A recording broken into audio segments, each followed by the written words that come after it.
कक्षा 7 के बच्चों के लिए पार्ट 3 का प्रश्न नंबर 2, जो दीर्घ उत्तरीय प्रश्न हम कर रहे थे, दीर्घ उत्तरीय प्रश्न का प्रश्न नंबर 2। दक्षिण भारत में पत्थर की मूर्तियों के स्थान पर हल्की धातुओं की मूर्तियां क्यों बनाई जाने लगीं? दक्षिण भारत में पत्थर की मूर्तियों के स्थान पर हल्की धातुओं की मूर्तियां क्यों बनाई जाने लगी? प्रश्नवाचक चिन्ह यहाँ लिखेंगे।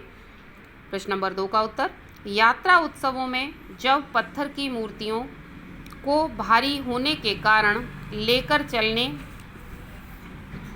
में कठिनाई हुई तो अन्य हल्की धातुओं की मूर्तियां बनाई जाने लगी। एक बार फिर पढ़ लीजिए। यात्रा उत्सवों में जब पत्थर की मूर्तियों को भारी होने के कारण लेकर चलने में कठिनाई हुई तो अन्य हल्की धातुओं की मूर्तियां बनाई जाने लगी। पूर्ण विराम। प्रश्न नंबर 2 का उत्तर ये पूरा हो गया। अब करेंगे प्रश्न नंबर 3। प्रश्न नंबर 3, प्राचीन भारतीय इमारतों का निर्माण किस उद्देश्य से किया गया था? प्राचीन भारतीय इमारतों का निर्माण किस उद्देश्य से किया गया था? प्रश्नवाचक चिन्ह उत्तर में लिखेंगे। प्रश्न नंबर 3 का उत्तर, प्राचीन भारतीय इमारतों में अधिकतर देवालय, मठ या समाधि स्थल हैं। कुछ इमारतें ग्रह नक्षत्र की गतियों के परीक्षण के लिए बनाई गई थी। फिर एक बार पढ़ लीजिए, इसका उत्तर देख लीजिए। प्रश्न नंबर 3 का उत्तर है, प्राचीन भारतीय इमारतों में अधिकतर देवालय, मठ या समाधि स्थल हैं। कुछ इमारतें ग्रह नक्षत्र की गतियों के परीक्षण के लिए बनाई गई थी। पूर्ण विराम। प्रश्न नंबर 4। प्रश्न नंबर 4 है, अजंता, एलोरा और एलिफेंटा की गुफाओं की क्या विशेषता है? अजंता, एलोरा और एलिफेंटा की गुफाओं की क्या विशेषता है? प्रश्नवाचक चिन्ह इसमें करेंगे।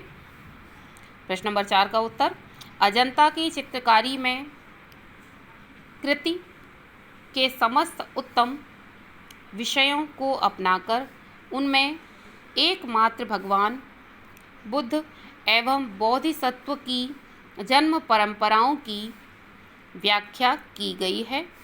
अजंता के आरंभ में भगवान बुद्ध का जन्म तथा अंतिम गुफाओं में निर्वाण का भव्य दृश्य है। 16वीं गुफा में एक चित्र में माता और बालक भगवान बुद्ध को भिक्षा दे रहे हैं। अन्य गुफाओं में जीवन की सारी कलाएं विद्यमान हैं। ठीक है, इस तरह से ये प्रश्न पूरा हो जाएगा। फिर एक बार पढ़ लीजिए इस प्रश्न को।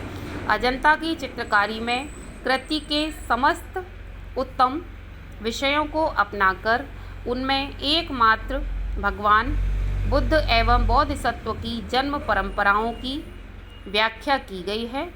अजंता के आरंभ में भगवान बुद्ध का जन्म तथा अंतिम गुफाओं में निर्वाण का भव्य दृश्य है।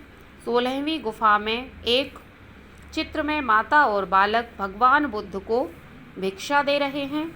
अन्य गुफाओं में जीवन की सारी कलाएं विद्यमान हैं। इस तरह से ये प्रश्न नंबर 4 हमारा पूरा हो जाता है। पूर्ण विराम लगा के अगला प्रश्न करेंगे। प्रश्न नंबर 5। प्रश्न नंबर 5 है, सारनाथ के सिंह स्तंभ के विषय में आप क्या जानते हैं? वर्णन कीजिए। प्रश्न नंबर 4 क्या है? सारनाथ के सिंह स्तंभ के विषय में आप क्या जानते हैं?